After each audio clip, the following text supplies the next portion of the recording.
to the Nile. Raised it up, what happened? It became blood. Frogs came out. Things happened with the rod. But that same rod that was a tool in the hand of Moses became his own judgment as well. In Numbers 26, God spoke to him, said, when the Israelites, and that was what Moses always did. Whenever there is an issue, Moses will always go back to God and ask questions. Moses always asked questions. He never for once made decisions without God. So the Israelites asked him, that we are thirsty. Have you brought us out of the land of Egypt that we will die here? And then he spoke to the Lord, and God said, speak to the rock. And with the same rod in his hand, instead of speaking to the rock, he smote the rock twice. And there and then judgment came, that because you have used this rod the way I did not instruct it, you will not see the promised land, neither you nor Aaron your brother.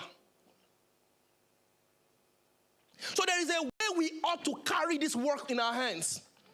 And that's what we are looking at today. There is a way to handle our work. Colossians 3. Colossians 3. 22. It says, servants, obey in all things your masters according to the flesh, not with eye service as men pleasers, but in singleness of heart, fearing the Lord. 23. It says, and whatsoever you do, do it heartily as unto the Lord and not unto men. 24. Knowing that of the Lord you shall receive the reward of the inheritance, for ye serve the Lord Christ. The Bible is saying here that in that work you are doing, it does not matter how your boss treats you.